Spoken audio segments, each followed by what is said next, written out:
हाय मित्रों, मैं हूं आपकी होस्ट दो ज्योतिषाचार्य पूजा। स्वागत है आपका मेरे यूट्यूब चैनल डिकोड एस्ट्रोलॉजी में। तो हमारी मासिक राशि भले देश की श्रृंखला में आज हम आपके सामने इस एपिसोड में चर्चा करेंगे हमारी 9वीं राशि धनु राशि के बारे में और 10वीं राशि मकर राशि के बारे में। यानी आने वाला जो जनवरी का महीना 2026 का इनके लिए कैसा रहेगा, क्या ग्रह गोचर की स्थिति इनके जीवन में किस प्रकार का प्रभाव लेकर आएगी, यानी आपके स्वास्थ्य के लिए कैसा रहेगा, शिक्षा करियर के लिए कैसा रहेगा और नौकरी पेशा वालों के लिए कैसा रहेगा, बिजनेस में किस प्रकार को उतार चढ़ाव देखने को मिलेगा, साथ ही जीवन साथी या प्रेम संबंध में किस प्रकार की स्थिति आप देख सकते हैं। साथ ही हम कुछ उपाय बताएंगे, तो वीडियो के अंत तक आप जरूर बने रहें।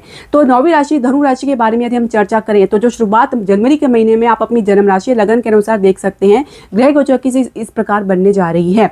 लगन में ही आपके शुक्र मंगल सूर्य बुध गोचर कर रहे हैं। इसके अलावा राहु आपके तृतीय भाव में गोचर कर रहे हैं, शनि आपके चतुर्थ भाव में गोचर कर रहे हैं और लग्नेश गुरु आपके सप्तम भाव में जो है गोचर करे। यहाँ पे इनकी अवस्था जो है वक्री है। इसके अलावा केतु आपके नवम भाव में गोचर करते नजर आएंगे। तो इसके अलावा जब आप इसमें कुछ धीरे धीरे परिवर्तन देखेंगे, जैसे कि शुक्र 13 जनवरी को मकर राशि में प्रवेश कर जाएंगे, यानी शुक्र आपके लगन से निकल के द्वितीय भाव में प्रवेश कर जाएंगे। उसके अलावा सूर्य भी 14 जनवरी को मकर राशि में प्रवेश कर जाएंगे। मंगल 16 जनवरी को प्रवेश करेंगे मकर राशि में, तो बुध उसके अगले दिन 17 जनवरी को द्वितीय भाव में प्रवेश कर जाएंगे। तो फिर से 4 ग्रहों की युति आपके द्वितीय भाव में रहेगी। तो कहीं ना कहीं ये आपके जीवन को प्रभावित तो करेगी, बाकी अन्य ग्रहों का भी प्रभाव आपको देखने को मिलेगा। तो ये विश्लेषण हम आपके सामने सटीक प्रस्तुत करने जा रहे हैं। तो स्वास्थ्य की अगर हम बात करें तो शनि आपके चतुर्भाव में बैठ के कहीं ना कहीं मन में एक उदासीनता पल लेकर आ रहे हैं। घर से जहां पे दूर रहने का प्रयास करेंगे, एक शांति की तलाश में रहेंगे। तो द्वितीय भाव में उच्च के मंगल का सूर्य जैसे अग्नि ग्रह के साथ होना, साथ ही बुध और शुक्र के साथ होना, कहीं ना कहीं परिवार वालों के साथ खटपट, वाद विवाद, संघर्ष या कुछ आपकी वाणी के कारण कुछ इस प्रकार की स्थिति देखने को मिल सकती है, जहां पे कई बार एक जो संघर्ष की स्थिति आपको परिवार के साथ देखने को मिल सकती है। तो वाणी पर नियंत्रण करना थोड़ा सा मुश्किल रहेगा। आपकी बात का कोई विरोध करेगा तो उसमें आपका पारा काफी हाई हो सकता है। ऐसे में कई प्रकार से आप इसको परिणाम के रूप में देख सकते हैं, जहां पे आपका अधीरतापन कहीं ना कहीं नुकसान पहुंचाता नजर आएगा। आंखों की समस्या, दांतों की समस्या देख सकते हैं। साथ ही कहीं ना कहीं आप अपने भीतर किसी प्रकार की छटपटाहट या कुछ एंजाइटी भी देख सकते हैं। राहु आपके तृतीय भाव में गोचर करें तो हर बात मामले में टांग अड़ाना या हर बात में भिड़ना या हर बात की सलाह देना और फिर उसको जबरदस्ती दूसरों पर प्रेशर बनाना, ये इस प्रकार की आदत से थोड़ा सा आपको पीछे हटना होगा।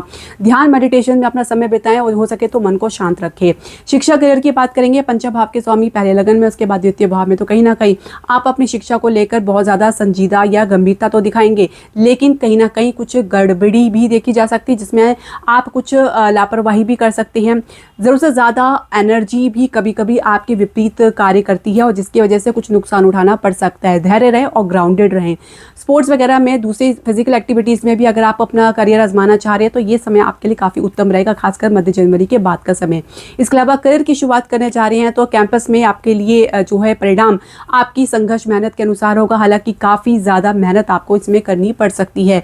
शनि जब भी चतुर्थ भाव में बैठ के दशम भाव में दृष्टि डालते हैं तो कहीं ना कहीं करियर को लेकर कुछ उदासीनतापन देखा जा सकता है, जहाँ पे आपकी एक्सपेक्टेशन के प्रतिकूल आपको परिणाम देखने को मिलता है, जिसकी वजह से थोड़ा सा मन थोड़ा गिरा रहता है। मन को बिल्कुल भी गिराए ना और अपने आप को ये समझ के चले कि आप जो भी एक्सपीरियंस गेन करेंगे वो आपके करियर में मील का पत्थर साबित होगी। पहले से नौकरी पेशा लोग के बारे में यदि समझे तो देखिए, दशम भाव के स्वामी पहले लगन में, फिर द्वितीय भाव में। कहीं ना कहीं बॉस को साथ में लेके चलना चाह रहे हैं, लेकिन उसके बावजूद भी कहीं ना कहीं आप लोगों को बीच में कोई मिसअंडरस्टैंडिंग या कुछ संघर्ष की स्थिति देखी जा सकती है। तो ऐसे में सोच समझ कर कमिटमेंट दें या उतना ही बोले जो उतना ज़रूरी है। ज़रूर से ज़्यादा बड़बोलापन आपको नुकसान दे सकता है। प्रेजेंटेशन में आपका परफॉर्मेंस बढ़िया रहेगा। थोड़ा सा अपने भीतर अहम को ना लेकर आए, विनम्रता लेकर आए तो ज़्यादा बेहतर रहेगा। इसके अलावा नई नौकरी का प्रयास में आपको सफलता मिलती नजर आ रही है। स्थान से बाहर आपको अच्छी सफलता देखने को मिल सकती है। प्रमोशन और इंक्रीमेंट का भी समय ये काफ़ी उचित रहेगा। थोड़ा सा आपको कह सकते हैं कि विनम्र, अपने अंदर हम्बलनेस जितना लाएंगे उतना ही आपके लिए चीज़ें जो है आसान रहेगी, वरना आप खुद ही अपनी चीज़ों को मुश्किल करते नजर आ सकते हैं। अपने आसपास के कलीग या सहयोगी के साथ संघर्ष की स्थिति देख सकते हैं, तो सोच समझकर विश्वास करें। ऑफिस पॉलिटिक्स से दूर रहें। बिजनेस की बात करेंगे तो विस्तार के लिए, स्टेबिलिटी के लिए बहुत संघर्ष कर रहे हैं। कहीं ना कहीं वक्री गुरु बार बार प्रयास करने के बावजूद भी आपको फिर से प्रयास करने के लिए आगे उत्साहित तो करेंगे, लेकिन साथ में हताशा भी दे सकते हैं। गुरु पर जो है तृतीय भाव से राहु की दृष्टि पड़ रही है, तो कहीं ना कहीं इसको लेकर भी आप अवरोध या ऑब्स्टेकल का सामना कर सकते हैं, क्योंकि गुरु चंडाल योग बना हुआ है। तो ऐसे में गुरु को बल देना बहुत ज़रूरी है। साथ ही नए निवेश का कुछ अवसर आपको देखने को मिल सकता है, शेयर मार्केट में काफ़ी ज़्यादा उछाल देखने को मिल सकती है। और फाइनेंस की अगर हम बात करें, फाइनेंशियल सेक्टर की हम बात करें तो उसमें भी एक अच्छी मजबूत स्थिति बनती नजर आ रही है। हालांकि प्रॉपर्टी रियल एस्टेट में भी एक सामान्य गति देखने को मिलेगा, किसी दूरगामी प्रोजेक्ट में निवेश करना चाहेंगे, विदेश से भी लाभ की स्थिति देखने को मिल सकती है। साथ ही कुछ खर्चा भी आपको अधिक देखने को मिलेगा।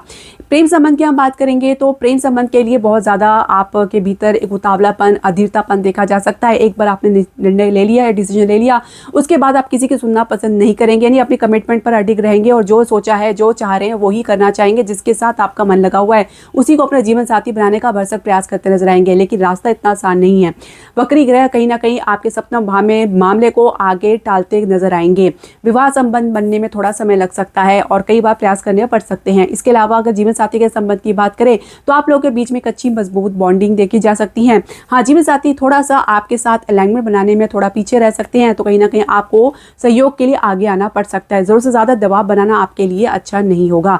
संतान प्राप्ति के लिए समय उपयुक्त है, थोड़ा सा उपाय आपको करना है। शांति के लिए आपको हो सके तो प्रत्येक सोमवार को शिवलिंग में कच्चे दूध से अभिषेक करें, ओम नमः शिवाय का जाप करें। इसके अलावा सप्तमेश के लिए आप बृहस्पति को बल दें। इसके लिए आप प्रत्येक बृहस्पतिवार को पीली वस्तु का दान करें, पीले वस्त्र धारण करें। हो सके तो आप ओम नमो भगवते वासुदेवाय नमः 108 बार जाप नित्य करें। 10वीं राशि मकर राशि की अगर हम बात करें तो जो ग्रह गोचर की स्थिति शुरुआत में बनने जा रही है, आप अपने लगन या जन्म राशि के अनुसार देख सकते हैं, जो कि इस प्रकार है। लग्नेश शनि तृतीय भाव में गोचर करते नजर आएंगे, द्वितीय भाव में राहु गोचर कर रहे हैं, गुरु वक्री अवस्था में छठे भाव में गोचर कर रहे हैं और सूर्य मंगल बुध शुक्र द्वादश भाव में गोचर कर रहे हैं। ये तो आपके जो है अष्टम भाव में गोचर करते नजर आएंगे। समय अनुसार इसमें कुछ परिवर्तन देखेंगे, जैसे कि 13 जनवरी को शुक्र मकर राशि में यानी द्वादश भाव से निकल के लगन में आ जाएंगे, थोड़ा राहत वाली बात रहेगी। उसके पीछे 14 जनवरी को सूर्य भी आ जाएंगे और उसके बाद 16 जनवरी को मंगल भी और 17 जनवरी को बुध आपके लगन में प्रवेश कर जाएंगे। तो 4 ग्रहों की यदि आपके लगन में रहेगी, जहाँ पे मंगल की अवस्था उच्च की रहेगी। इसके अलावा सूर्य भी पॉजिटिव हो जाएंगे, क्योंकि सूर्य का जो गति अब उत्तरायण की तरफ होगी। अब हम समझे ये आपके स्वास्थ्य में किस प्रकार प्रभाव डालेंगे। जो अब तक आपको नुकसान उठाना पड़ रहा था, आंखों को लेकर शुगर की समस्या, बीपी की समस्या, चोट आदि भी की समस्या थी, या स्किन से रिलेटेड प्रॉब्लम थी, या कुछ घबराहट की समस्या थी, उसमें आप धीरे धीरे सुधार आपको देखने को मिलेगा। हृदय का मरीज भी पहले से काफी राहत महसूस करेंगे। मध्य जनवरी की बात का समय आपके सुधार के लिए थोड़ा सा आपको काफी बेहतर और पॉजिटिव नजर आएगा। गुरु आपके छठे भाव में वक्री अवस्था में बैठे हैं, तो कहीं ना कहीं पेट को या लीवर को लेकर बहुत ज्यादा दिक्कतें देखी जा सकती है। खान पान को बहुत ही सामान्य रखें, हल्का रखें, जब तक कि गुरु वक्री अवस्था से बाहर नहीं आ रहे और जब तक कि गुरु आपके छठे भाव में गोचर नहीं कर रहे हैं। अगर आपकी गुरु की दशा चल रही है या अंतरदशा चल रही है तो आपको अधिक सावधानी बरतनी है, क्योंकि खान पान में लापरवाही आपको पेट के लिए काफ़ी नुकसानदायक साबित हो सकती है। ऐसे में आपको कहीं ना कहीं खान पान को लेकर उचित सावधानी रखनी होगी। राहु केतु का द्वितीय और अष्टम भाव में गोचर करना भी कहीं ना कहीं कुछ हिडन डिजीज का भी संकेत दे रही है। इसके अलावा अगर आप बात करें आपकी शिक्षा और करियर की, तो पंचम भाव के स्वामी द्वादश भाव में, तो विदेश के लिए आपको सफलता मिलती नजर आ रही है और खासकर उच्च शिक्षा के लिए प्रयास करें तो निश्चित तौर से आपका ये समय काफ़ी उपयुक्त है। इसके अलावा जैसे ही आपके पंचमेश लगन भाव में आएंगे तो कहीं ना कहीं आपके भीतर अपने करियर को एक नई दिशा देने का प्रयास करेंगे, जहाँ पे आप क्रिएटिव लाइन में या आर्टिस्टिक लाइन में जाना चाहेंगे, ज़्यादा पसंद करेंगे, जिसमें आप टेक्नोलॉजी को भी जोड़ना चाहेंगे, यानी कुछ डिजिटल आर्ट्स रिलेटेड जो फील्ड है इसमें आप जाना चाहेंगे। करियर की शुरुआत काफ़ी अच्छी रहेगी, खासकर मध्य जनवरी के बाद इसमें आप अच्छी गति देख सकते हैं। जो अब तक आपका नुकसान या कुछ ऑब्स्टेकल था वो भी दूर होता हुआ नजर आएगा।